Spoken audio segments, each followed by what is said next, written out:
Hello teacups, what's brewing?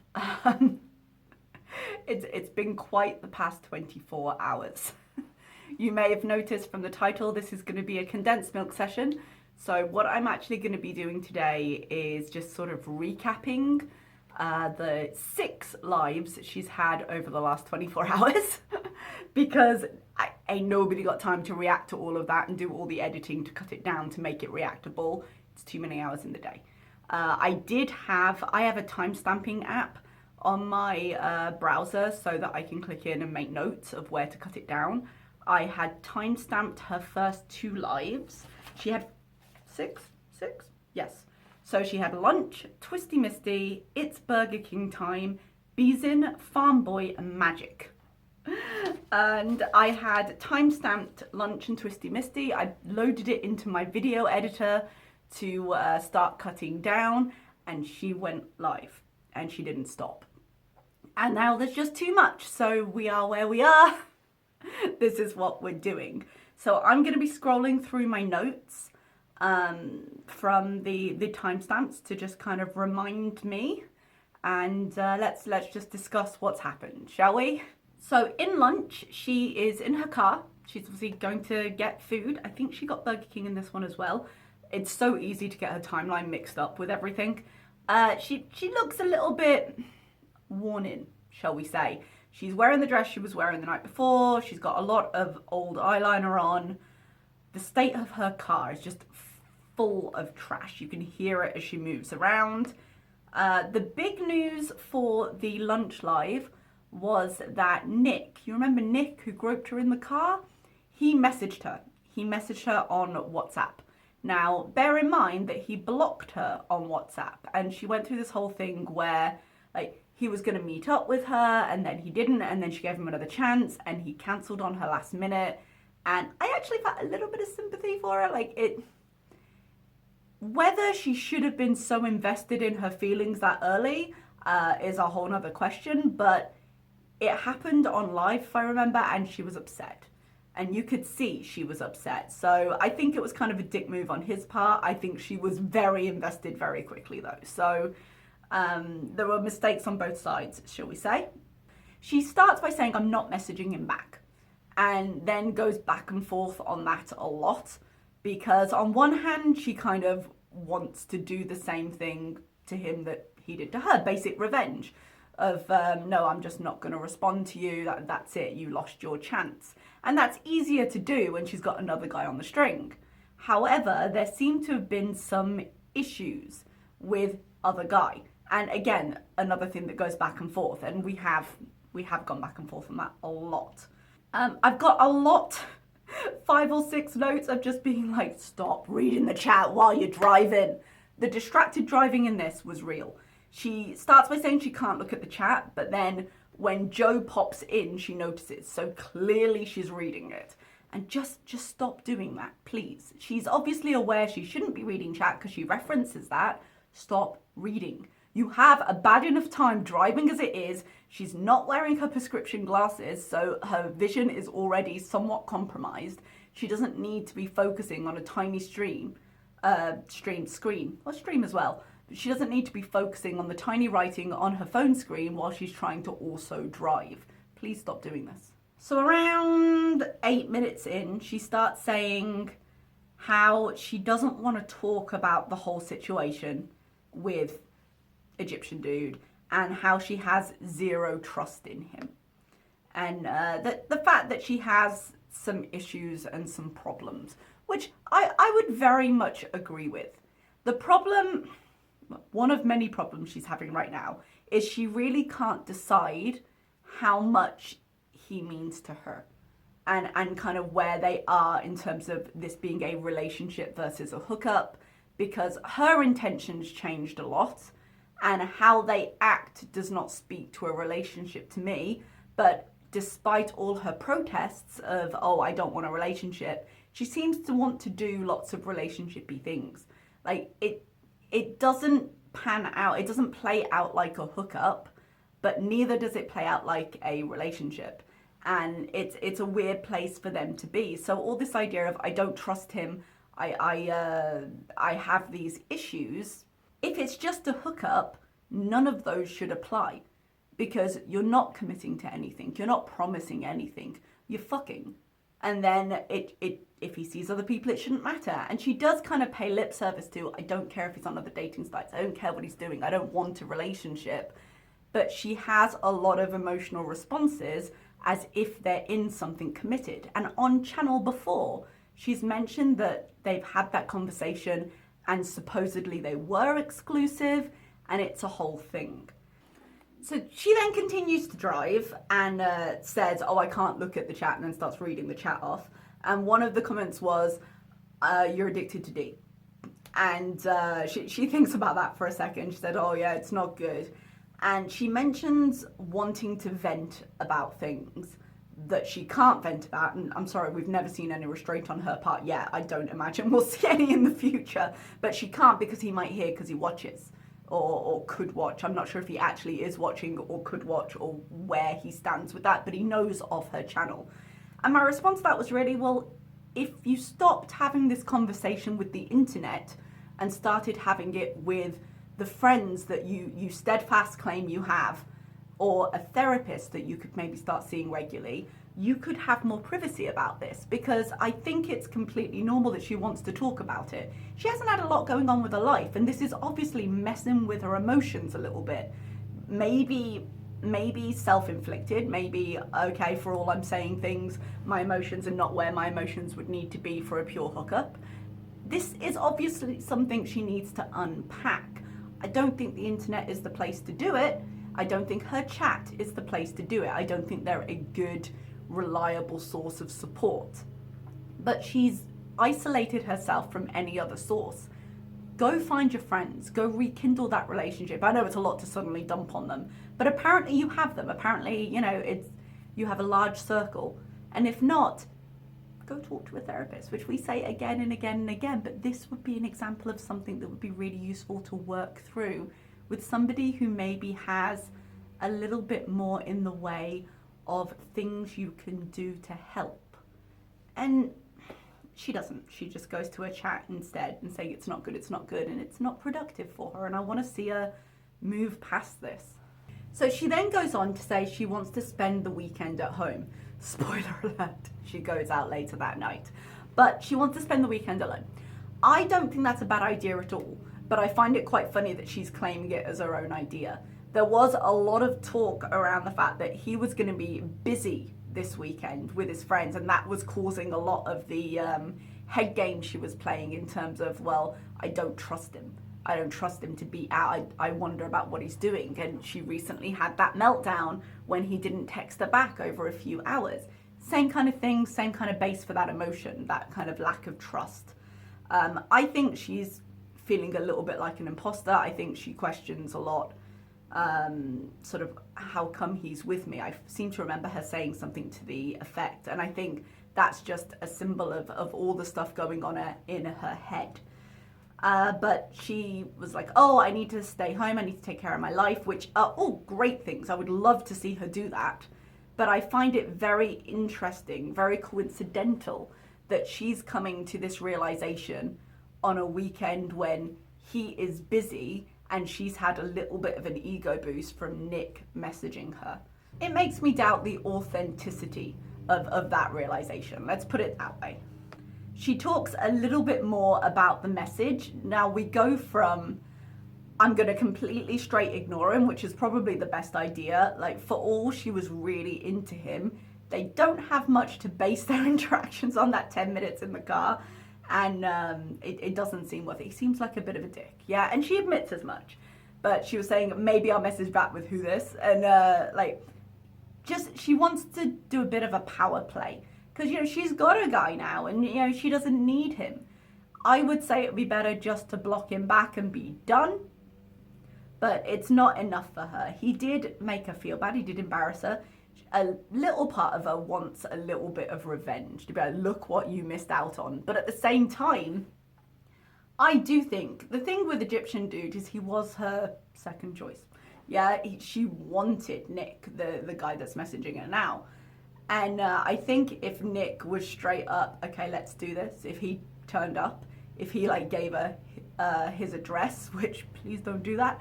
I think if he made a move that she could believe or even partly believe was serious, I think she would drop Egyptian Dude in a hot minute. She mentions that she'll be able to interact more with you guys once I get my food. My argument for that then would be, okay, how about you wait till you get your food, park up, and then start the live? You can focus on interacting and on eating. You don't need to be live right now. And all of the backlash you get about distracted driving will be gone because you won't be showing it to us. Oh, she did mention, this is gross, but here we go, because it's Foodie, we can't not be gross.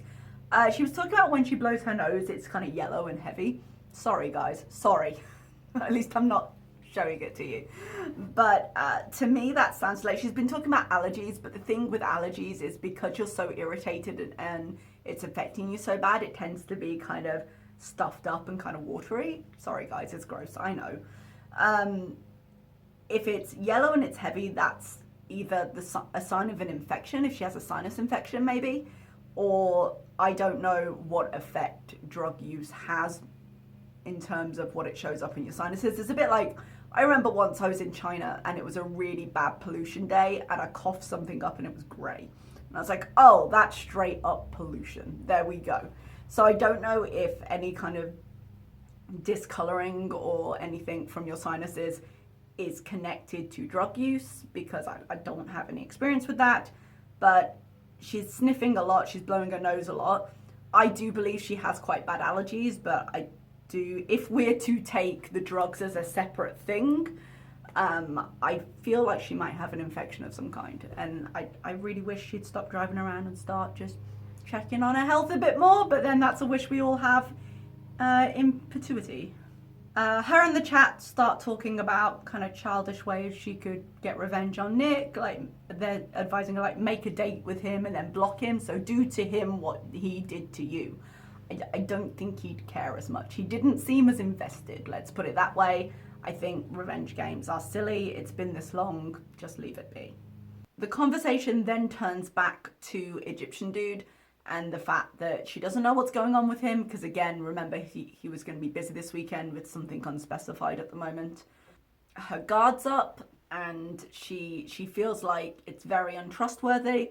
She said she feels very untrustworthy. I think what she meant was she feels like he is very untrustworthy, which, I mean, at this point, go with your feeling. I don't think either of you have committed to each other, and I suspect, and it is just a suspicion, that that's part of the conversation they had about it. And she goes on to say, you know, if I feel that way, I shouldn't be in a relationship. And I think to an extent that is true. I remember once, and I can't believe Pete is a source of good advice here, but Pete was once talking about his depression and someone asked, are you dating? This was obviously pre-Winnebay, if she still exists or not, I'm not sure. And he said, no, I've got to work on myself first. Otherwise, you know, I don't think I'm ready to be in a relationship. And I think that is a really good thing to recognize. But the way Foodie talks about it is, oh, well, I feel like this, and therefore we should write relationships off. Because she won't take any step to try and work through why she feels people are so untrustworthy. And so long as she's not willing to do the mental work behind it, the emotional work behind it, the only answer is be alone forever. You do have the choice to say, okay, well, I don't want to be with anyone.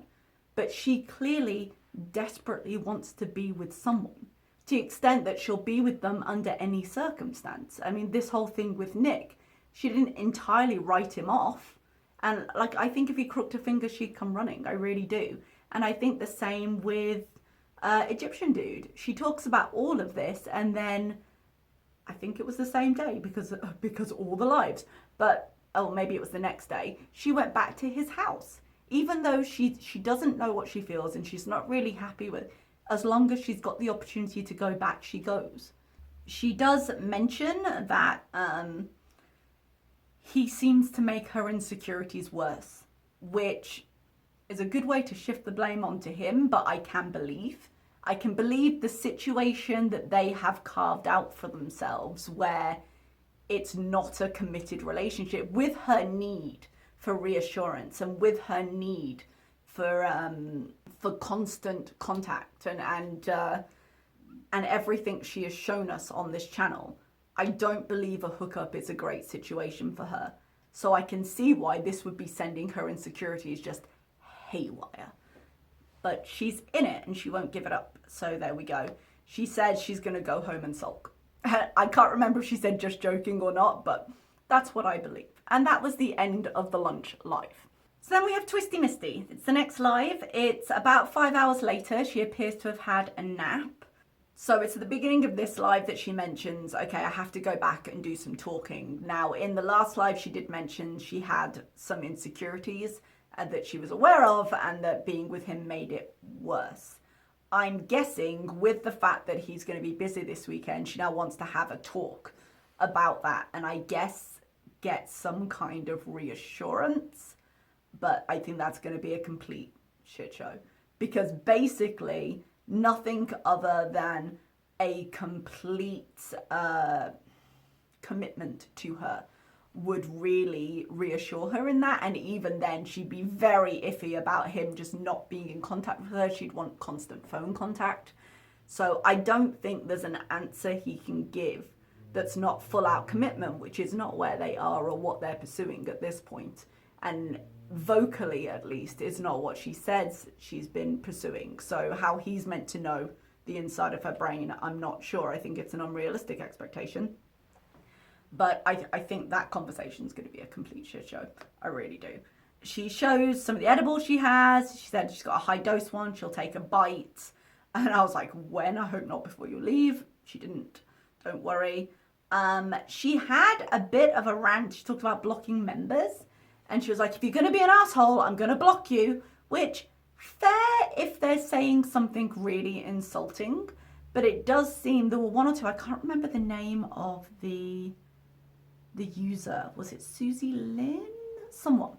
Oh, wow, my face just went quite white in the camera. The sun just came out. But there's been a user recently. And Chantal's just said, oh, well, she was fucking annoying. Or something to that regard. But she doesn't seem to have done anything terribly bad. She's just been critical. But she's a member. She's paying for that membership and she got blocked. And she goes, well, if you're going to be an asshole, like, what's the criteria on being an asshole? Not completely agreeing with everything you say? Like, she's paying for the privilege of being able to give that opinion to you. And you not being able to handle opinions, if they're not put in really insulting terms, is not a good reason to block a paying member, which is what has happened. She does go on to say, oh yeah, well, I don't care. And I'm like, well, clearly that's a mixed message. You clearly care enough to block a paying member. So you clearly do care, whether you're trying to like shrug it off, like, no, I don't care. Well, all evidence to the contrary. And this whole idea that she'll just start blocking members, she does at some point, I can't remember if it's here or not, say, oh no, you can pay and then you'll get blocked if you're being a dick about it. And I'm just like, excuse you? So anyone who is still joining her membership, please rethink, like, this is what you're getting here. She does say that she wants to spend the weekend after she gets back home tomorrow. I think this is a sort of a preempt of how she expects the conversation to go. I don't think she expects it to go well, but because she doesn't have a great time processing her emotions, she's basically got no recourse but what she's going to do, which is to go and have this conversation that isn't going to end well, instead of just like settling down and finding other ways to deal with those emotions. But she has this weird moment where she just goes, oh, it's my fault because and she kind of trails off, and then she responds to someone in chat. She says hi. And we don't really get a continuation of that thought, but it was an odd moment. And yes, it's her fault perhaps that this is spiraling in her head enough to maybe have this conversation that she knows. She's got indicators here she knows is not the thing to do, but she's doing anyway. But it was a moment. So she then puts us in her boobs, goes down to her car, says she hasn't taken a puffer yet. I'm like, oh, great. I mean, it's something you have to do every day. Why not just do it? Just do it before, and then you wouldn't be out of breath as much, or you wouldn't be out of breath any more than moving makes you out of breath. Oh, this quite annoyed me, and I might actually put this clip in maybe.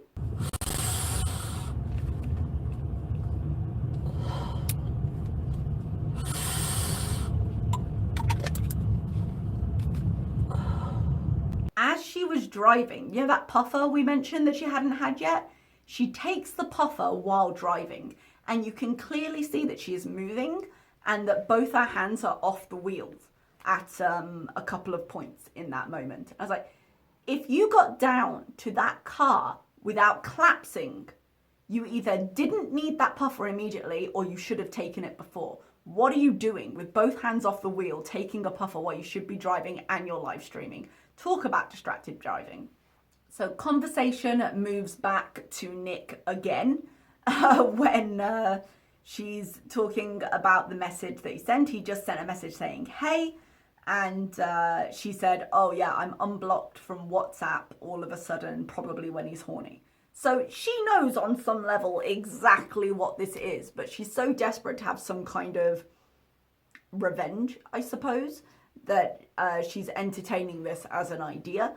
I think in some ways she needed, I hesitate to call it an ego boost because I wouldn't consider this flattering at all, but an ego boost of someone else potentially wants her when she had written him off, especially with this conversation with Dom and the fact he's going to be busy this weekend forthcoming. I think the reason she's so focused on it, aside from the fact that it was Nick, the one that got away, is the fact that things are a little bit rocky and she likes the idea of having a second option no matter how bad an idea it is. So she expands upon what happened with Nick. He texted, hey, she messaged him kind of the day after. She's claiming this happened, I believe, in the morning. Like he messaged her the day before and then in the morning. Here's a theory I have, and it could just be tin hatting, you know, but she said in the live with her mum, oh, let me tell my mum about my boyfriends. And she said plural, and the mum commented, she was like, boyfriends? And remember I was saying, well, that's a weird conversation to be having given the context of your boyfriends. But it was odd for her to be using the plural, and I assume she just meant, let me tell you about this incredibly cringe Tinder adventure I've been having and how it's ended up, which again, don't have that conversation with your mom. But I suspect she got this message a little bit earlier than she's saying. And so she was excited to tell her mom because it kind of, again, sort of proved how desirable she was. And look, she got boys fighting over her, even though that's clearly not what's happening here. So he texts something very benign back to her, like, hi Chantal, how you doing? And she's like, fuck small talk, I'm gonna leave him on red. I'm like, why play all these games? What's the point? But I'm gonna leave him on red, I haven't messaged him back. But she's sitting there going, fuck small talk. And I'm like, what message would have been better there? Like, you start it with, hi, how are you? You might be waiting to segue into wanna hook up, but should he have just messaged you, hey, want to meet at this hotel? How would you have responded if he had done that? I'd be genuinely interested to know that. How would she have responded if he'd just been like, this hotel 1 hour or whatever? Like, I feel like she might have gone.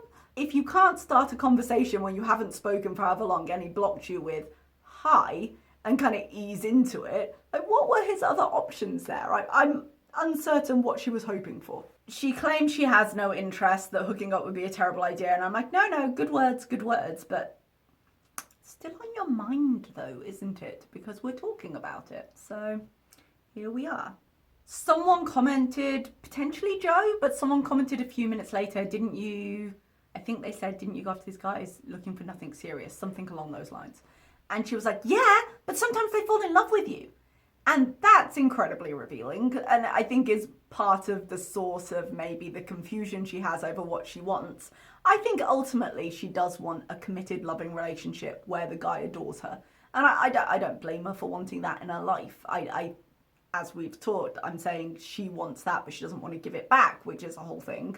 The story she's building in her head, I think, I think she wants to go in saying, I don't want a relationship, I never wanted it, I was looking for a hookup, and then he was just so into me, he pursued me, and he convinced me to give him a chance, and he just adored me, and I eventually gave in to his charms, and now we're together and happy, and it's a huge love story. I think ultimately that's the fairy tale she's hoping for, and I think what she's willing to put up with while this fairy tale floats around her head is a little bit concerning, because I don't think that's where it's leading. I don't think that's where it's leading. I don't blame her for wanting it, but she's shown again and again and again how she wants people to want to follow her. And then she's like, no, I'm not. You see it in her chat. No, I'm not going to tell you. And she wants people to be like, no, please tell us. She wants the same thing in her relationships. She wants the guy to be like, no, I want to be with you. She wants him to prove his love again and again and again until finally she deems him worthy and they're together forever and ride off into the sunset. And it's causing some issues here. So she's been in the lineup for her Twisty Misty this whole time. And guys, she orders the Twisty Misty. She orders 2 large Twisty Misties. That's 1,000-ish calories and over 250 grams of sugar, I do believe. Somewhere along those lines. She hands it over, goes to set it on the car, and just trashes one of the Twisty Misties on her car seat. Just everywhere. It falls over, goes all into her car. She then, instead of coming out of the drive-thru, parking at one of the inevitable spaces there are near the drive-thru in case you have to wait for your order, she turns out into the road and she drives for about 10 minutes. 10 minutes, you guys, looking for a Wendy's to go find food. At one point, she pulls over to check where the Wendy's is and doesn't clean up the slushy currently embedding itself in the upholstery of her car. She said she needs to get her car upholstered. I think she meant valeted, just, cleaned out and stuff. And Jesus, but she shows us, she's like, this is all I've got left.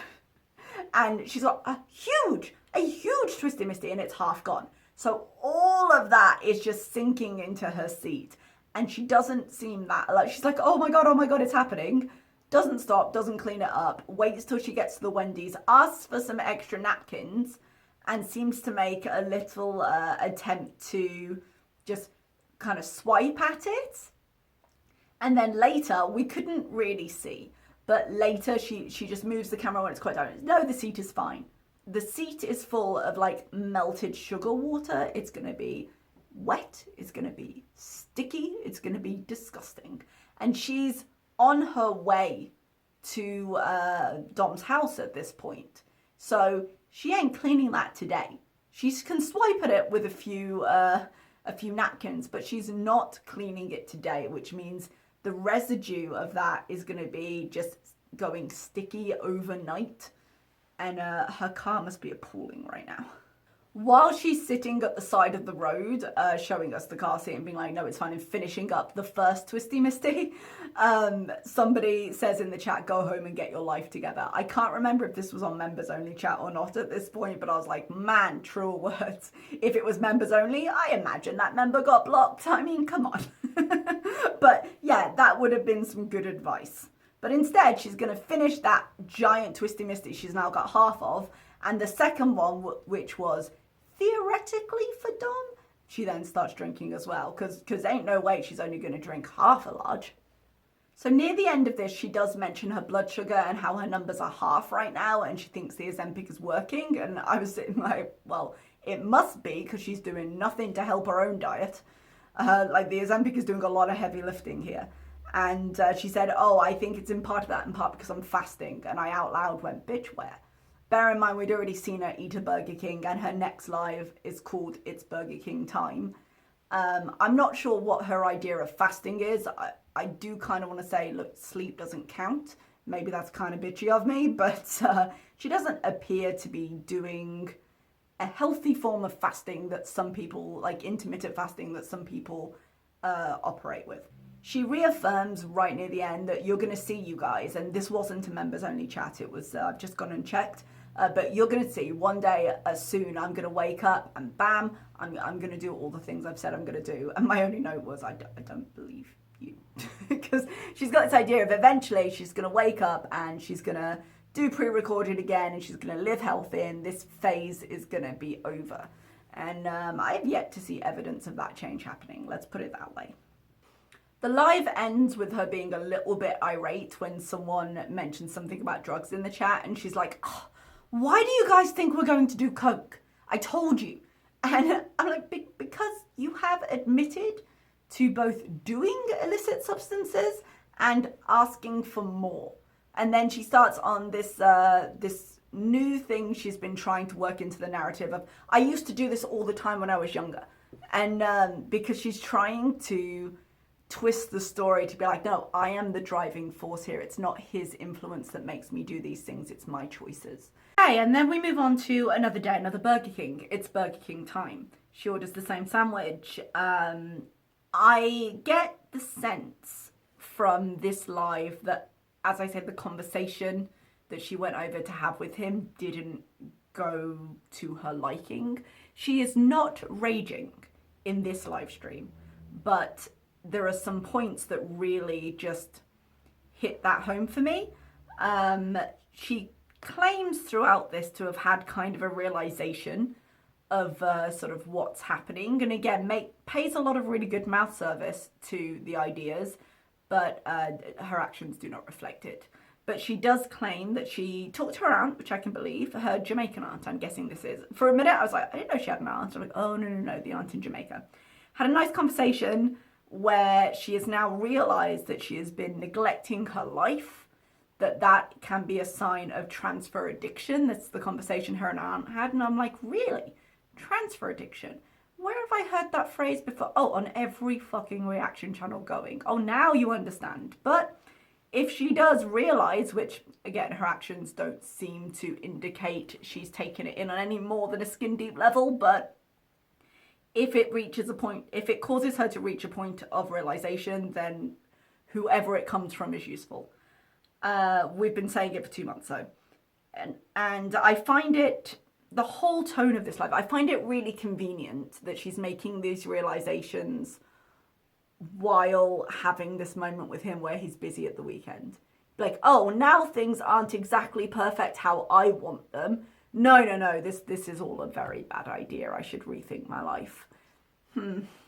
So she says she's not going to Dom's around the 11-minute mark, I think. Let me double check it. Yeah, just checking that she definitely said this because she did very much go to Dom's that night, but she literally says, no, I'm not going to Dom's tonight. Here we go. She goes on to reiterate that due to how emotionally immature and essentially crazy she is, her word, not mine, that she can't be in a committed relationship right now. As far as I'm aware, this relationship, if we can term it that, has never been a committed relationship. We had a little bit of talk about them being exclusive and no actions to back it up. So I think that's part of what they talked about this weekend. And it's one of the reasons I think that it ended in a way she's not happy with. She continues to say, okay, no more ignoring life. She's going to focus on what she needs to do. And that's kind of the plan for this weekend as well. And she says, no, he can talk to anyone he wants. This was a members only chat. I've just gone back to check. You're going to see a lot of cuts in these videos. It's because occasionally I'm clicking in to see exactly what she said. She says she doesn't care that he's on other sites. He can talk to whoever he wants. Her tone implies otherwise, but if we take that on face value, she talks again about making a schedule for videos, making a schedule for other things. I wish she would stop making schedules and start just doing the thing, because generally she tends to exhaust all her energy on the scheduling of it and not the doing of it. She discusses the further docs of Egyptian Dude.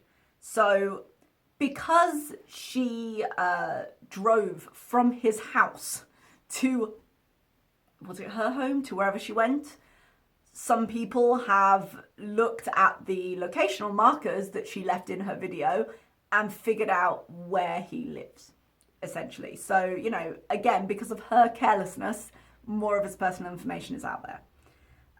Someone mentions it in the chat, and she says, like, write his address in the chat. I didn't check if they did or didn't, but God, I hope she didn't. And she will tell us if it's true. I can't. You're what? And again, when I say she's not raging, but I think she's angry, I don't think that was a mistake on her part. She's like, put it in because she's feeling a little bit vindictive and a little bit petty. And you obviously can't trust her answer. If she doesn't want it out there, she'll say, no, it's not true. But if she confirmed it even, like, what? What are you doing right now? How have you been through this so many times and don't understand what not to do when this happens? I don't understand it, which makes me think that she must be doing it on purpose. So she's just feeling a little bit vindictive. And that's how I read that. So she starts to say what her weekend plans are, and then stops herself and said, oh, I didn't want to tell you my plans because people give me a lot of grief. Bear in mind, she started this live stream by saying she's not going back. She then admits, I'm going to go back, I'm going to spend some time with the cats, and then we're going to go back to his place, which will be hours later at this point, and he's going to cook and we're going to watch a movie together. So definitely hookup activities, not the kind of boyfriend thing that she's claiming she doesn't want. I just don't understand where they are with what they're doing right now. I really don't. It's confusing to me, like how it's less confusing to her. I don't know. I don't think it is. But she does make some comments of, oh, I'm not going to get ready. I'm going to go there looking like shit. As if like that'll show him. I'm going to turn up and I'm going to do anything he asks me to do, but I'm not going to make an effort for him. Like I'm sure he cares at this point. I mean, come on, you're giving him everything he wants. You think he cares if you're dressed up or not? But then she goes back on that. She's like, oh, I should get ready. No, I'm not going to get ready. Oh, I should get ready. Someone asked about why she pays for so much. And she goes, I pay for a lot of stuff because I'm a control freak. I want the choice. And I think I just said, oh, shut up at this point. Oh, okay. All right. Yeah. She does say that it was feeling more serious for her. And she appears to have now reconsidered that, which again makes me very suspicious as to the convenient timing post-discussion of whatever you ended up saying. So I had to go and check the quote. She's like, for me, sex is like eating. And I was like, oh, let's stop and unpack this. But the point she was making, or she thought she was making, was, and she goes on to say, it's like sex, eating, breathing. I think the point she's trying to make is it's just a bodily function that I am currently maintaining in my life. So the implication being it means nothing. But food has such a meaning in her life. It's so complicated, the relationship she has with food. I can believe that sex is like eating for her, but for a whole host of reasons that she is not engaging with here. It's an incredibly complicated thing for her. It's not just a bodily function as she's attempting to imply here. But man, that was a quote. Confusingly, a few minutes later, she says something along the lines of, I don't want to make this sound like I'm just there for the dick. And I was like, what? Wasn't that exactly what you were just trying to make it sound like? And she made a comparison between the feeling when her and Bibi were getting together and how it feels different with them getting together. And I was like, well, yeah, those seem like very different types of relationship. And she mentions Nick again. So this whole kind of environment of, oh no, all these guys and it doesn't mean anything. And then she's like, oh, I don't want to make it sound like I'm just there for the sex. Isn't that exactly what you've been building up to here? And again, we talk about kind of confused issues in her head. She then puts us in the seat. We see her roof for a while. I imagine the Twisty Misty is currently sticking to the back of her phone. But then she goes back and she sits in the kitchen. The same HelloFresh that she tore the bag open of, still in her fridge. She still hasn't cancelled. She said she doesn't know how, because apparently that would be impossible to find out. And she's had HelloFresh before that she's cancelled. And she did say it's now on pause. So I'm just like, well, if you can figure those things out, surely you can just cancel it. Her whole tone when she was talking about it just seemed very petulant. And I think it's just a reflection of she's in a slightly bad mood. And so, everything's too hard.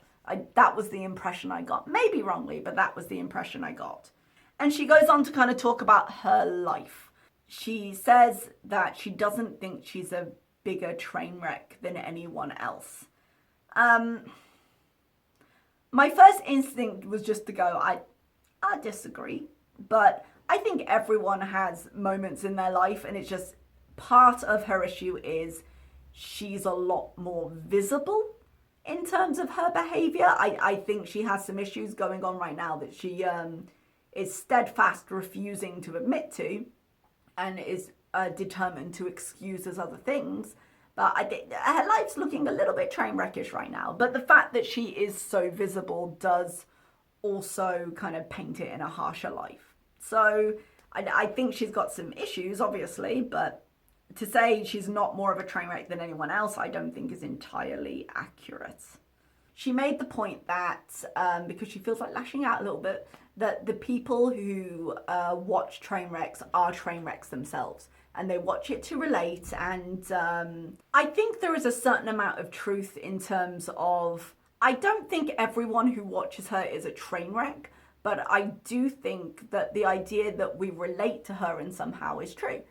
I think that a lot of people, if you looked within the reaction community even, a lot of people who react to her have strong feelings because they've either gone through or are going through certain things that she also faces. Now, how she chooses to face them may differ from how people who talk about her or watch her, even outside of the reaction community, have chosen to deal with it. And that's part of the reason that she's so polarizing, and part of the reason that people have such a strong opinion about her, because many people who watch her have lived experience that matches some of her own and have chosen to go a different way.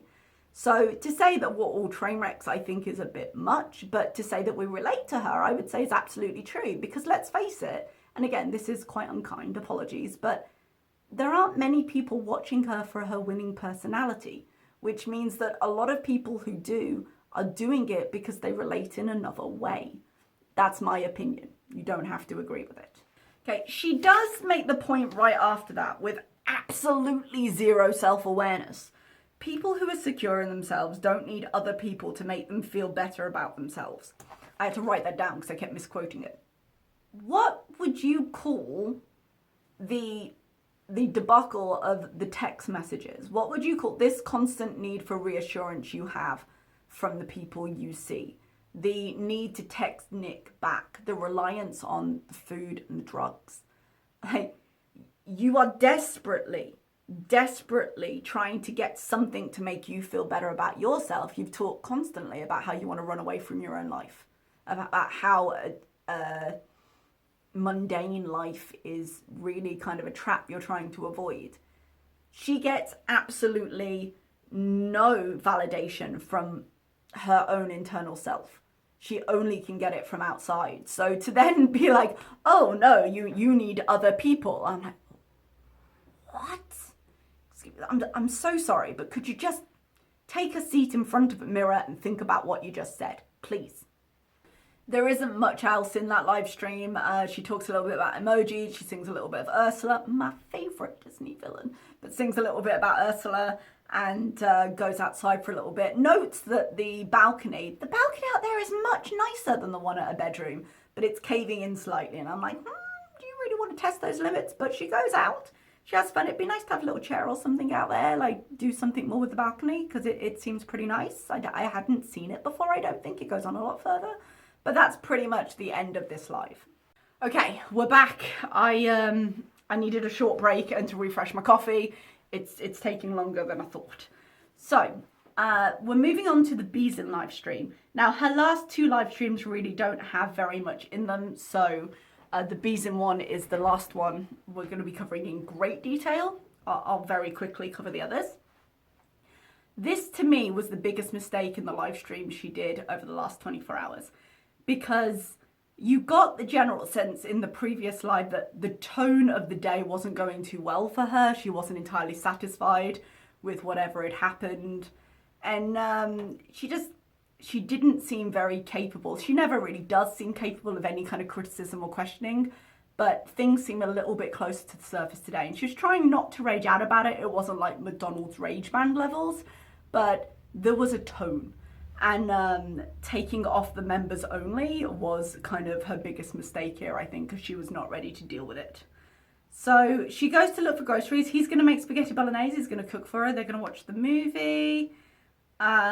She says she's going to make schedules. She's still going to do videos because someone says, and she's like, I'm still going to do it. And I'm going to make a schedule this weekend. The schedule means nothing. Just even when she's made schedules, she hasn't stuck to them, even one she's made for herself. And that's when she wanted to do them. She doesn't really want to do them because lives are so much easier for her. But it's not going to happen. And if she somehow does make a schedule, she'll use all her energy making it. She reiterates he's going to come over. She just has to clean, which she's definitely going to take care of this weekend. It's definitely going to happen. I just no. And she's like, oh, he's going to come over maybe this weekend. I'm like, the whole point of this weekend that it was going to be for you, yeah? I mean, it's a moot point because she's not going to clean, but still. And then she says, no, I am still concentrating on myself. And I'm like, really? How? There was a weird moment where someone said, we heard someone cutting lines, and she laughed at it like it was a joke. I think it was perhaps reference. Some people had said they'd heard some stuff in the background of her Snapchat. Again, I didn't really cover the Snapchat, so feel free to go and see other reactors for discussion of it. She did that thing again where she goes, no, but even if it were true. And I'm like, why do you do this? Probably, yeah, maybe because you're lying, but why introduce that element of doubt? It's like the feudalism. I'm not, but if I were, it wouldn't be a big deal. Well, it kind of would be a big deal, you know, so what if I was? Look, that's not the same as an outright convincing no. And she does this all the time. She said something about her car. Someone asked about the seat, and she was like, no, the seat just absorbed the Twisty Misty. It's okay. I just, gross. Someone says the Twisty Misty was 500 calories. She doesn't believe it. And then they're like, no, dude, it was a large. It was 490 something, I think. And she was like, oh, I should probably get a small. She thinks she'll still lose because she is fasting. And I'm like, when? You've had your second Burger King. When? But again, she takes Ozempic on stream. I wish she would stop taking medication on stream. I don't think it should be on there. And she put some expired cream on the scab on her nose. I don't think that will hurt her. She said it's not expired by a lot. I don't think that will necessarily hurt her. I don't know if it'll be as effective, but at this point, anything to make her stop picking her nose. She received a super chat that said, really concerned about you. I've done MDMA, snow and pot for years. We've seen you super stoned and you're never like that. It was how people talk when on Molly. Also heard obvious snorting cutting sound. Again, it's a Snapchat, go judge for yourself. But she said, no, I'm not on any kind of, I think she termed it bad drug. So by bad, she means illegal. She said she was super baked on high-dose edibles, which is why she sounded the way she did in the Snapchat. She's not sure what people are hearing. And she doesn't really like this line of questioning, yeah? She then goes back into the chat and someone says, oh, people speak as if it's true. And she was like, yeah, is there proof? And I'm like, in the actual Snapchat, I mean, there's discussion about the pupil size of her eyes and some other things, but hard, tangible proof, like a picture of you with the drug, no, there isn't. But there's a lot of information and context going around it where you have admitted to doing multiple drugs, you have admitted very recently to asking for more drugs, and you turned up super high. And with the addition of some sounds and some responses in your physical self that people don't attribute to your usual state of edibles.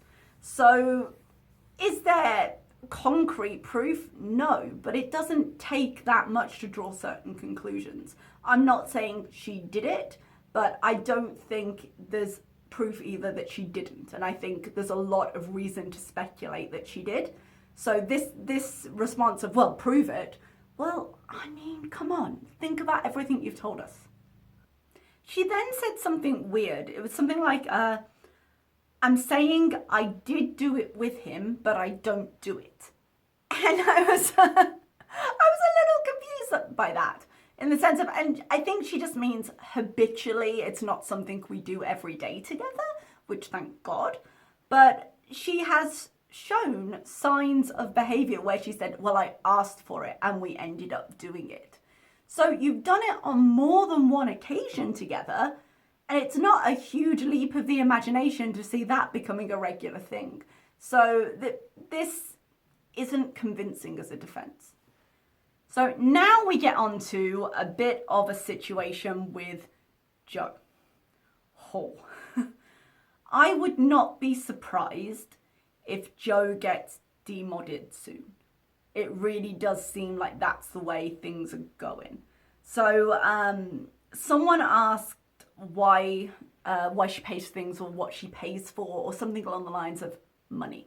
And she's like, I don't pay for shit. I do pay for the edibles, but he pays for, and I think she said other stuff. I'm going to double check it. So Joe then made the comment that we were all thinking, saying he spends money on drugs, that's why. Meaning kind of the more illegal version of things that they have admitted to doing together. And she got really mad about this. Joe is weird and controlling. He's been with her a long time. He's always been quite weirdly controlling with her. This whole joke about him being her YouTube husband. He really has, in the past, been very overbearing. And she's taken it to a lesser extent. Recently, it's become more and more obvious that their relationship is degrading somewhat. And he did kind of divorce her, saying because he can't support the drugs. Now, whether it's a weirdly jealous thing because she's now getting validation somewhere else, whether he's genuinely worried about her health. I mean, when Karate Joe becomes the voice of reason, you gotta worry. But he's been really, really vocally against the drugs era that we currently find ourselves in. And she's been less and less tolerant of that as a response from him. And it got a little bit heated in this live. What? Joe, are you seriously gonna make shit up? Seriously. That's not cool. Honestly. Like, if you're not here, like, being supportive, then just don't be here. Seriously. I'm not kidding, because that's not true. Now, aside from the fact that I absolutely believe that is true, because she's saying she pays for edibles, she hasn't made mention of paying for the illegal stuff. So, and he's the one procuring it, so it must be paid for at some point in some way. It makes complete sense to assume Egyptian dude is paying for it. So I don't blame him for that thought at all. But also, Joe, historically speaking, knows where all the bodies are buried. Because he's been with her since the start. He has been ride or die for her for many years. And it's only just now we see that getting very shaky. So I can believe he is privy to conversations. Like, he's in the WhatsApp groups and the Discords, and he knows her. For better or worse, he knows her behavior. And I think 100% that was a legitimate comment, and she was not happy. Joe is not finished. He reminds her that you said you were going home, you had a Burger King, and you said you were staying home, and now you're going back. So he's just calling her out on the inconsistencies, which, as we know, she doesn't respond to well in general. She then goes on to say, okay, no, I can take criticism, which, madam, you can't. You can't just accept it and move on. But when someone who's supposedly your mod is telling people your boyfriend's on drugs, and I'm like, your mod isn't telling people he's on drugs. Your mod is reminding you of what you've told people, which is your boyfriend's on drugs because you've done them together. This isn't something that's appearing from the void out of the mouth of Joe. This is simply a recap of the last couple of days. So sitting there and saying, oh, it's not true, directly contradicts everything you yourself have told us. You can't retcon this. It doesn't undo what you've already said. She then just starts losing control of her temper. And you can see it in the way she's responding to chat. She's like, there are such things as dumb questions, and then people get all hurt because the answer is rude. Like, the questions, they're not even really questions. They're statements of fact in so much as you have presented them as truth, reminding you of things you've said that contradict what you're saying right now. So yeah, when you go to your audience, the person, people that are supporting your internet career, and you start bitching them out because they're telling you what you've told them, yeah, people have a problem with that. And your members, as your attitude gets worse with them, and you're not giving them more content, and you're just expecting something for nothing, they are going to get fed up with that as well. Because this relationship you have with your audience is not a good one, and you're doing nothing to try and improve it. And it's going to become a game of diminishing returns. And you've already seen the audience sour on her in many ways. This is not helpful. When it's people concerned, when it's people saying, hey, that's not what you said though, you said this and here's the evidence, that should be, if not addressed, she can choose to ignore it, but it shouldn't be insulted. So she talks a little bit about Egyptian dude, and she said how she was being a bit of an asshole because she told us everything and it made him look bad. And I was sitting there going, well, it made him look bad because it was bad and you confirmed it. It wasn't like you were telling the story in such a way that made it worse. The base material was bad. We just heard it. That was the problem. So it looks bad because it is bad, basically. She also has an issue with people criticizing her use of edibles, and she makes a point about essentially people having worse addiction. She's saying, oh, being high on edibles all the time is better than people who are high on like prescription drugs. They're also legal and people can get terribly, terribly addicted. Like there are worse addictions, you know? And I'm sitting here going, okay, how about people who take meth? Where would you rate their addiction level? Because you've got a few glass houses here.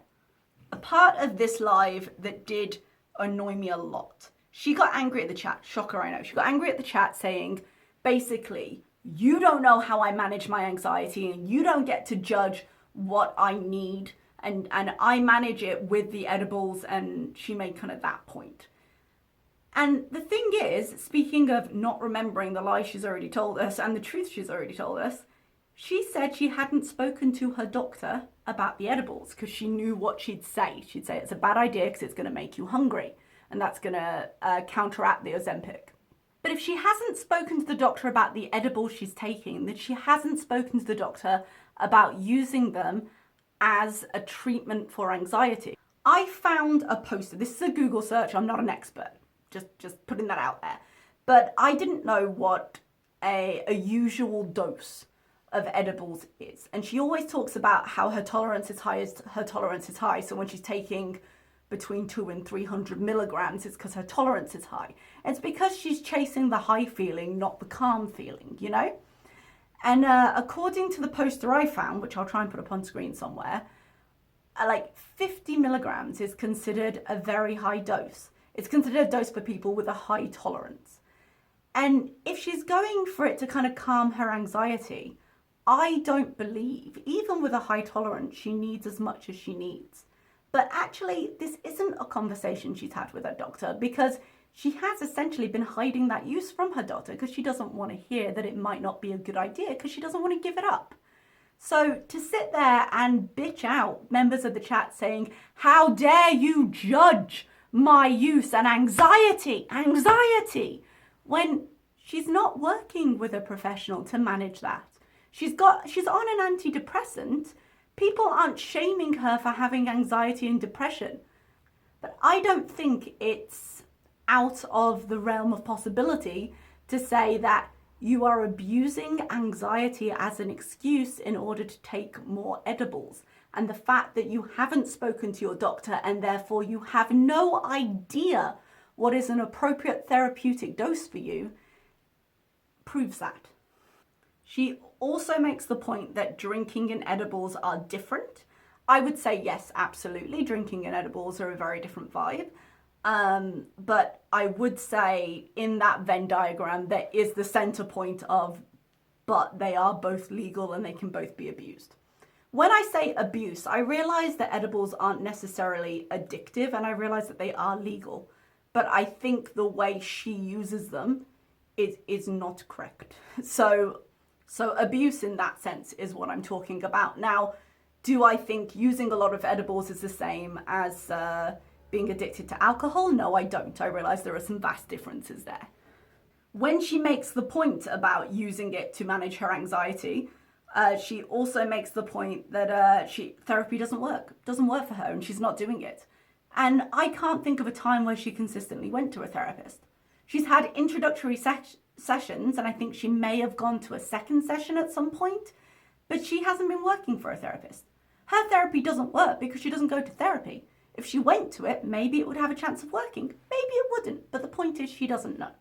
She said she doesn't feel like she needs therapy. I would heartily disagree with that sentiment, but given all the effort she's making with all the foods and substances and sex to dull down any feelings she's got in her life, I'd be amazed if she could feel enough to come to that conclusion. So yeah, I bet she doesn't feel like she needs therapy, but from an outside eye, I have concerns generally about her, but particularly about the last couple of months, and they're pretty obvious concerns.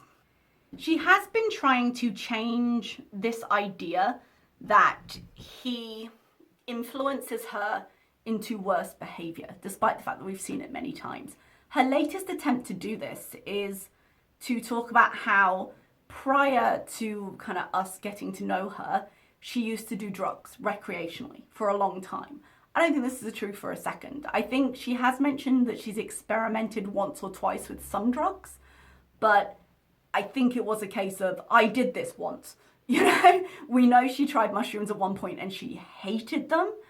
I think she said she tried coke once, but more and more kind of to prove that it's her choice and she's the one that's the driving force here, not Dom. She's been saying more and more, oh, I did it recreationally. I did it for a long time. No, it's all me. It's all me. And she reiterates this and I still don't believe a fucking word of it. Don't believe a fucking word of it. And she goes on to recognize that she's always been a bit self-destructive, but, you know, still doesn't think she needs therapy at all. And, you know, no problems right now. Later in this conversation, she talks about ambition and how she says, I'm ambitious, and she thinks she has accomplished more than the average person. I'm not sure what parameters she's setting in place for the accomplishments of an average person. This isn't to say she's got no accomplishments in her life. She lives more or less independently from money that she earns herself. That is an accomplishment, and it's not always easy to do. There's lots of factors that affect whether you're able to do that or not. And so I'm not taking that away from her, but I would like to know what she's most proud of in her life. Let's put it that way. I'm actually interested. I'm not just shit talking it here. I want to know what she's proudest of in her life. She does talk a little bit about it. I've got a great family. I've got this, that, and the other. And someone mentions, well, your car's shit. And I think she's right to be like, what's it matter what car I have, you know? Yes, some of the markers of a successful life are done in monetary things, in the things you have. So it's a comparison to make, so she doesn't care about that. You don't have to care about those kinds of things to have a successful, fulfilling life. Do I necessarily think I've seen signs of ambition in her? No. Even things that she has been we could call this channel, for all its problems, a success. She's got 87,000 subscribers and it's enough to have her living, as I said, independently. That, by a lot of measures, is successful. But in terms of growing her channel, she can't be bothered. In terms of like traveling, something she wants to do, she can't be bothered. And I don't know how she's measuring ambition, but I can't see it as obvious. She does say, you know, I've got a lovely family. Yeah. I mean, she went and saw her mom. She said happy birthday to her sister. Obviously, they've got a history of problems, but I do believe she absolutely loves her grams. I think that she's a generally selfish person because she's got no one really to worry about but herself. But I'm not blaming her for that. I'm just saying in general, her consideration is for herself and not for others. But in as much as we've seen consideration, I think she thinks about her grams. And the pandemic isn't a great time to judge it because we don't know how much she would visit.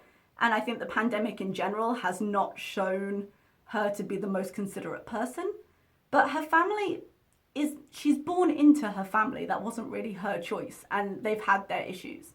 Anyway, I'm not going to sit here and pick apart every single part of her life, but the point is, I would be interested to know how she ranks those, because I don't understand how she's saying, no, I'm ambitious. She deflects a little bit when people ask her about what she's accomplished as well. She does a little bit later, a few minutes later, as people are going on about this and she's getting irritated.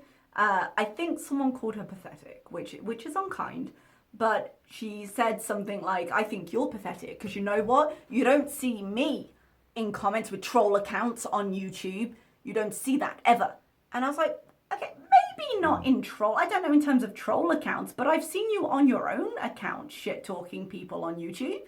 You've been in my comments. You've been recently in Jen's, like that whole thing you had with Jen. You've been on multiple channels telling people how pathetic they are. So I don't think this of all defences. You could perhaps say, I stand behind what I've said, but again, there'd be some issues there. You have definitely shit talked on YouTube, if we're taking that as an example. There's not a lot else in this live, except that she can tell she's losing track of her anger, and she wants to head off to Farmboy. And she just makes the point of, this isn't going to those people who are concerned about me in my audience. And as I've said before, well, it's kind of going to them, isn't it? Because it's going to everyone, and you don't get to pick and choose who hears it because everybody hears it. All right, and that's pretty much all the stuff out of this live. What I'm going to do, the last two lives don't have a lot. I'm not going to cover them in detail. I will say when she gets back in the car and starts the Farmboy live and drives the Farmboy, she just goes grocery shopping. She's still pissed off at the beginning. She switched it back to members only so she doesn't have to deal with the non-members. Because the problem with the non-members now is because they're getting rarer and rarer, she's going to get more extreme reactions within it because it's the only opportunity, and it's forcing all the comments that might be spread out a bit more to kind of bottleneck into there. And all it's going to do is drive more and more people to channels like mine and channels within the community and forums and things like that, because they want to talk about it. And by cutting off one of the few avenues that you had in the live stream, people are going to go elsewhere. So it's not a great move for her, but then when is anything? She then goes to Dom's house, Dom's flat. There is a video, I'm not going to cover it in depth, it's just showing magic tricks. I know lots of people have covered that. It's only about half an hour long, but just because it shows his arms and part of his face, just part of his face and some magic tricks. If you want to discuss that, there's a lot of stuff. I think Zachary Michael actually uploaded this morning. So there's a lot of people who have already looked at that. And that's basically where we are. That all of that happened over the last like 24 hours. So I'm going to put this together. Girl's a mess. I would really like it if she'd go live less often at this point. I'd love her to do a pre-recorded video. I've been saying it for months. She seems very, very sure that she will return to it at some point. Whether we grow old and die before that point happens, we will see. Okay, everybody, I'm going to let you go. Goodbye.